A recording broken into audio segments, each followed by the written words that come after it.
Hey guys, we've seen a lot of things on this show which simply shouldn't be, but today, we're going to take a look at something that came to a close before it could really take off. I give you Darktown. Darktown tells the story of a coma victim trying to escape from a twisted, surreal dreamscape before his body is taken over by some otherworldly creature to carry on in his place. If that setup sounds familiar to you, it's because this comic was the inspiration for the movie Monkey Bone. If you haven't seen that one, I suggest you give it a shot. But if you don't, you're not really missing much. What gets me about this movie is how it ended up being so wildly different from its source material. Henry Selick, who had previously directed The Nightmare Before Christmas and James and the Giant Peach, loved the comic and constructed a handful of sets and stop-motion puppets that were translated from the comic as literally as possible, but instead of continuing along those lines, it somehow evolved into a mostly live-action movie with very little of Selick's trademark stop-motion on display. Because when you're recreating a property that you love so much, it's important that it looks as little like that property as possible. Our comic begins with a little prologue explaining how the Lords of Darktown entrap coma victims in a strange alternate reality, and replace them with special agents to occupy their bodies when they wake up. It is an invasion that has gone both unseen and undisturbed, that is, until a mistake was made. A dangerous dreamer was pulled in, one who possesses an imagination so powerful that it threatens to unravel the very fabric of Darktown, and lead its owner back into reality. They could have sent their special agent into this dreamer's body as soon as he came into Darktown, but if imagination is really all that terrifying to them, I suppose they wouldn't be entirely familiar with forward thinking, would they? And the page immediately following that prologue has a single image of a digital clock. Yes, there will be a ticking clock in this story, as we'll see, but with this kind of clock, it just looks like Jack Bauer's going to be in this comic. Our story truly begins on a dark and stormy day at the home of the dangerous dreamer, where his wife is looking for a strange little puppet who is apparently the only one she can talk to since her husband's accident. We go back a long way, you, me, and Jacques. I miss him, you know. I miss hearing his voice and feeling him next to me in bed. Maybe I shouldn't have murdered him and eaten his flesh. I think that might have been rude of me. What? No, I'm not crazy. Why would you accuse me of that?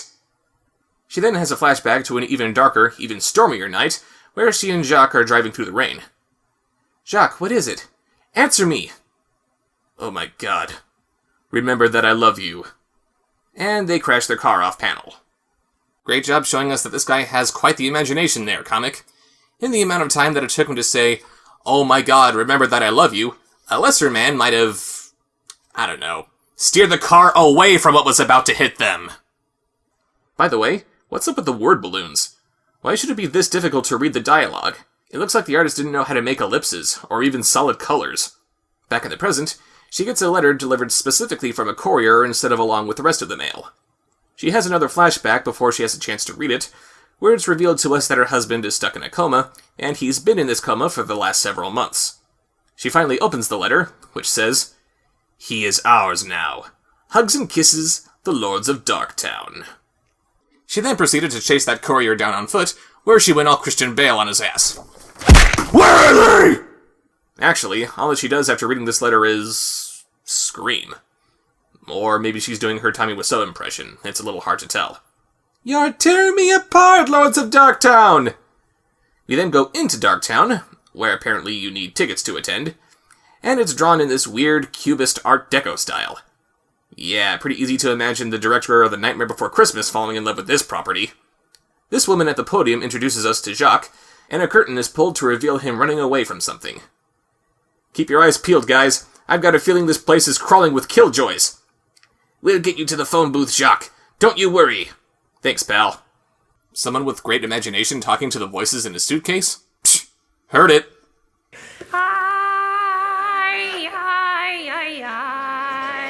I am Jose Jalapeno. You love jalapenos, you love me, you do. You love jalapenos, I give my stick to you. Actually, the suitcase he's carrying around is holding his imagination.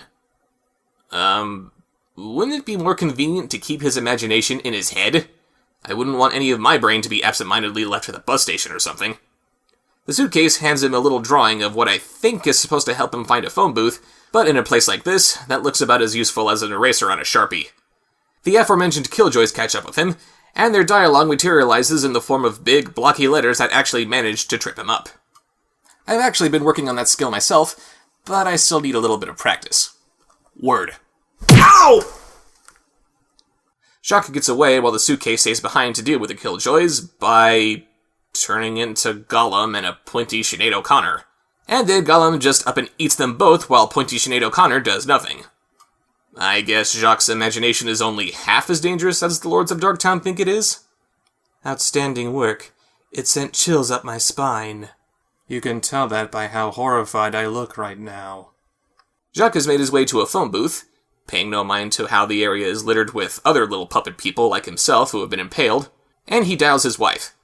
Actually, now that I think about it, why are these puppet people so much smaller than he is?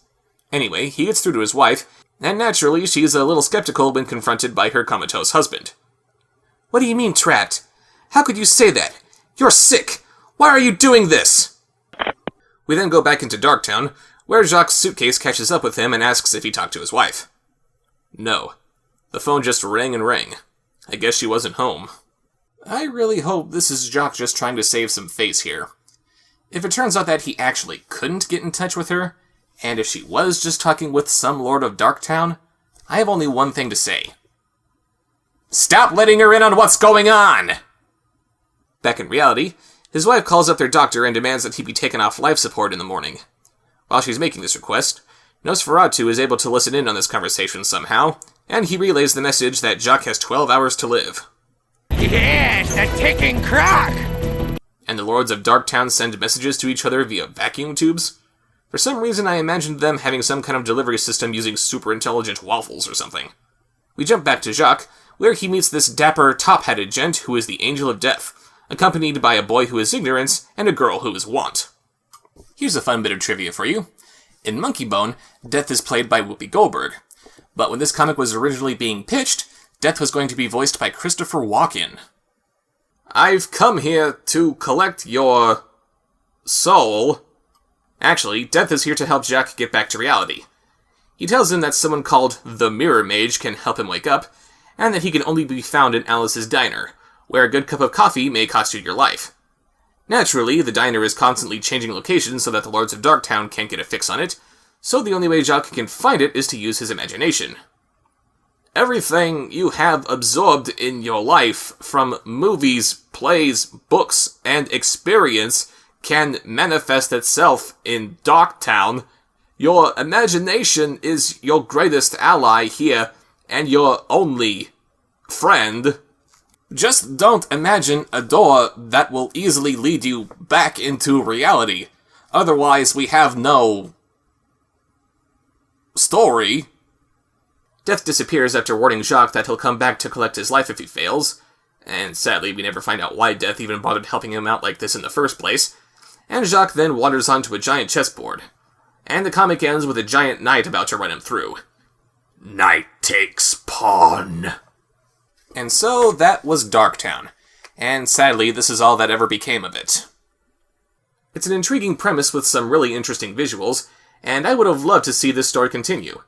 It's not perfect, like the thing with the dialogue balloons looking like they do, and because it's unfinished, I really can't tell what legitimately doesn't make sense, and what only kind of doesn't make sense, which would only become more clear in subsequent issues. Why does Death want to help Jacques? Why are the Lords of Darktown taunting his wife when they should probably want to be more covert? If they've been doing this for thousands of years, why wouldn't their invasion be a bit more obvious by now? Would they need to invade, or is the world actually under their control already? How does Jacques' imagination come to life without him actually imagining these things? I genuinely wish the writer would have continued this story because I want answers to these questions. But one thing is probably a sure bet. I really don't imagine that Jacques here would be replaced by a cartoon monkey. See you next time.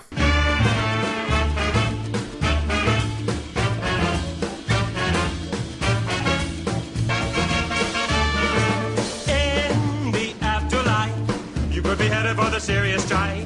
Now you make the scene all day, but tomorrow they'll be held to pay. In the afterlife, you could be headed for the serious strife. Now you make the scene all day, but tomorrow they'll be held to pay. The people listen attentively, I mean about future calamity. I used to think the idea was obsolete, until I heard the old man stamping his feet.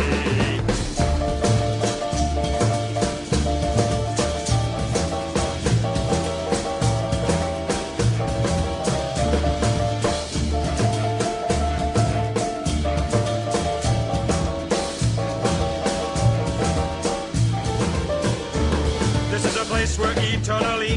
Fire is applied to their body.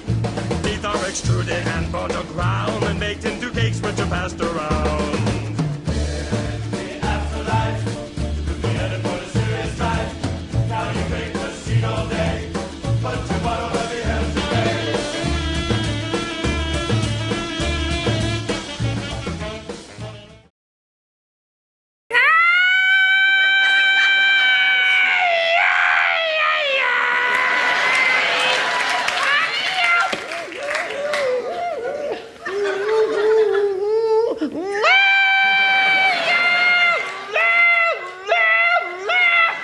It's a good trick, senor.